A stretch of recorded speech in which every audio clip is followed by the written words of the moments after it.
Welcome to the Redvee TV Instant Fan Reaction, supported by A-Star Recruitment for the 2022 season, following St Helens' 20-4 victory this evening over Wakefield Trinity at the totally wicked stadium.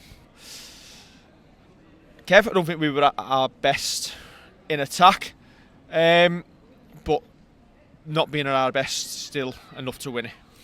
Listen, in week 3, you don't necessarily need to be at your best.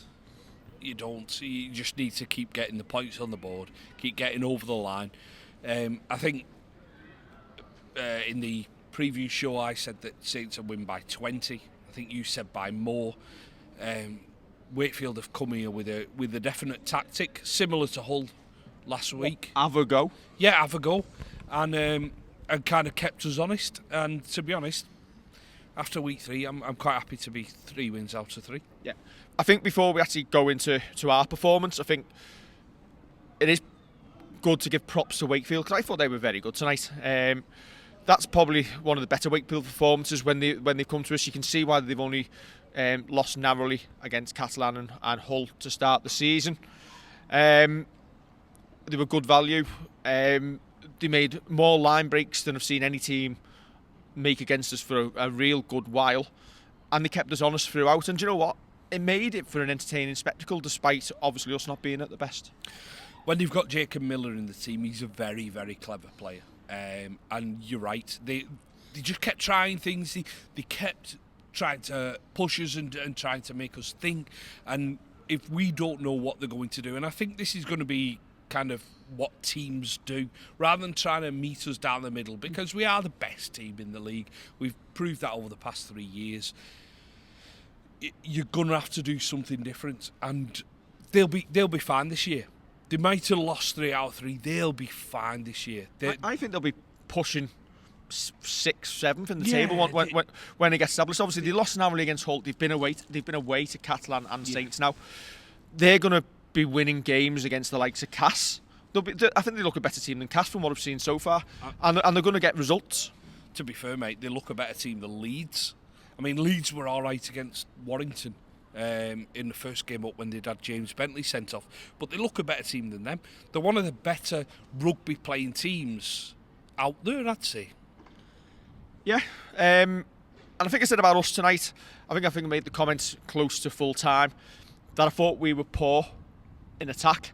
Nothing seemed to stick, but our poor is still much better than nearly every team. I think we're poor by our own standards, not necessarily the league standards. Defensively, though, marvellous once again. The way they go for the full 80 in attack, I think that's about 3 million minutes now since we've actually conceded a try that hasn't come off the back of a kick. I don't think we've conceded the one this season that hasn't come off the back of a kick. The one Wakefield try that did come was basically Fuad Yaha's Catalan try, kick to the corner. Tom Johnson with his speed has caught Sim, who isn't a natural winger, on his heels a little bit, and he just got there first and got over for it. And fair play, it would have been probably a travesty if Wakefield had have gone home tonight without actually crossing the try line. Yeah, you're right with that. That's it. Listen, you're right that we were a little bit off tonight. As I say, I'm not overly bothered about that in round 3 against Wakefield, and I don't want to disrespect Wakefield here, but we should be beating every team who comes to the Totally Wicked Stadium. We should be beating. Well, looking at what we've seen so far over 3 rounds, should be beating everyone home and away. Obviously, we're gonna. Well, you'd assume based on every other year, you're going to come across 1 or 2 performances which are under par. Yeah. I actually just got the feeling tonight we didn't actually get out of 2nd gear, on 3rd gear, and we probably knew that we had enough in the tank to get through that game, and as I said, nothing seemed to stick, and Wakefield stuck at the task well, and I don't think there's much more to say than that. I don't think there was any real standout performances from us tonight either. No, probably not. It was just a workman-like performance, wasn't it? I think you said just before we scored our last try, if Wakefield score again, then we might start worrying. I don't think that was the case. I think that we had enough. I think that we did enough. I think when I said worrying, I think obviously it was only 16-4 at that point. Yeah. You don't want to give a team a sniff. You don't. Especially, and I think maybe that where we've learnt from that is the magic performance last season. I think Christian Wolf has spoke about it previously as well. We switched off and thought the game was won. And when you're allowed teams are sniffing the league, it can happen. And I think we've learned from that, and we didn't step off the gas defensively. But you still might get that when you've got a team throwing it about like Wakefield on a day that is completely different to last weekend against Hull. You've still got that chance. I still think if they'd have scored again, as you say, we've got enough in the tank to turn around and go, you know what, we can go 2-3 tries clear here. But we didn't need to. We just kept it within ourselves, and I thought the all-round performance was good without being magnificent. And it's not one of them games that you probably go back and watch again unless you're a proper purist. I won't be watching that again. No. I think you always rate games on whether that was worth your £20 of your season tickets. Was that a game you were counting on your season ticket tonight? No, I paid for that one. You paid for that one? I paid for that one. I didn't pay for the Catalan game. That was a good game. I paid for that one tonight. Just to be clear, he does pay for every game, game, but every it's game. whether we think it's worth it or not. Yeah. But that's it. Listen, you're going to get games like that, and Wakefield have come here to try and surprise us. Yeah. But I think the more that teams kind of try and kick it out wide, and I know people have said that Will Hopoate in the first game was out of position, and then Josh Sim has been out of position as well. I think we defend quite narrow, so I think when we turn around and say that we're out of position, it's not necessarily that one player is. I think that we just kind of we keep it quite narrow. But defending narrowly like that stops teams crossing in any other form except trying to basically catch it. Yeah. I don't want to call it a trick play because kicks are obviously a big part of the game, but you're not going to concede many tries in the game. And then it makes it that your conversion isn't the easiest. And listen, if you've got someone who can knock them over from the touchline, like we did last week with Tommy knocking 7 out of 7 over, then good on you. But listen, we've conceded 18 points in 3 games. And one of those was that Hull try last week that he was miles offside for. Yeah. Which came from nothing. Games are won in attack and defence, and you have to say this is probably the golden age of St Helens defence. Yeah. And that's taken into account the Daniel Anderson era. Yeah. Defence wins your games, attack determines by how many. And tonight we were comfortable. It was a comfortable match. That it wasn't the greatest game you're ever going to see, but it was comfortable enough.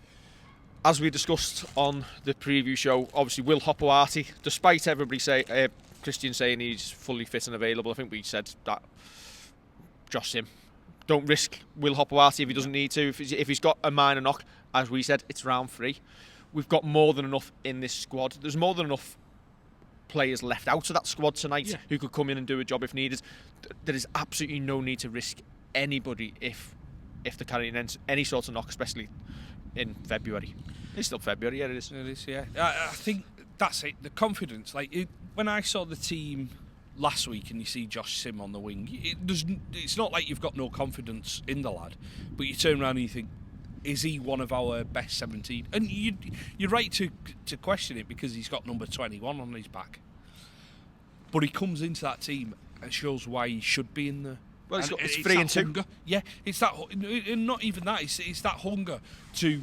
Even tonight, he looked like he had a little bit of a knock, but he's still taking the ball in. He's still defending well. He's still turning around and going, this is why this should be my shirt. Yeah, he looked, I think it was like 5 minutes in, it was a ball he was chasing back and he wasn't running freely, was he? And obviously, and after that the physios came over to him, he was able to carry on. It makes you wonder, did Wakefield spot that and then try and play on it, and that's why they scored?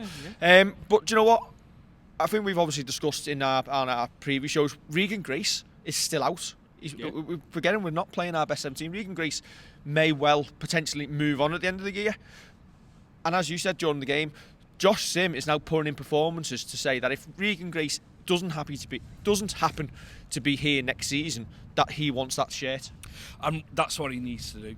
Listen, he's a centre by trade, but if you can get a Super League contract and a Super League starting shirt and it's got a number 5 on the back of it rather than a number 3 or 4, that's what his aim has got to be, and that's what his aim will be. He's good enough to do that, and he's taking his opportunities. Yeah, well, he is. He's going out there, and he's Yeah, he's taking that chance that he's been given. He did it against Leeds last year, and he's done it in the 2 performances he's given this year. Listen, if that's a final, then Will Hopolassi probably starts it just for his experience, but he doesn't need to in games like this, and this is what gives Josh Sim his chance. And that's what makes the squad so Correct, good. yeah. Hull KR away next week. Hull KR have won again this evening against Cass. So if you're watching this on YouTube on the way home, sorry, I've just given away the score. It was 26-10. So I've just saved you 2 hours of your life. That's not an easy assignment next week. It never is. Especially, well, end of Feb, start of March. Still cold, windy night in Hull. But yeah, you hope Saints will go up there and do a professional performance. But we're not going to talk about that tonight, are we? That'll be the preview show next week. Yeah, it will be the preview show. Anything else to add? Man of the match? I mean, Percy got it in the ground. I'm quite happy with that being given, but Not really got. I think it was, as I say, it's just one of them that everyone put in a 7 out of 10 performance. It's a 7 out of 10 all round. No standouts. Nobody. There's nobody below. Listen, I don't want to come away tonight to say there was anybody below par because there wasn't. It was just everybody. We did enough. if you were playing Championship Manager 2 in about 1998, we're going to find out who the nerd of us is. every player would have got a 6 or a 7, and it would have been 0-0 with no shots on target. I'm just pointing out who the nerd is, who sat in his room playing computer games. Listen, everybody had Gabriel Batistuta up front, Christian Castaneda and Marcelo Salas from the University of Chile in the team, signed on free transfers at the start of the game. And if you didn't, you haven't lived. Or you were out playing football like the rest of us. Oh no, we did that as well. Right. Don't forget to like, share and subscribe. And we'll catch you next week for the Hull KR preview show. Catch you soon.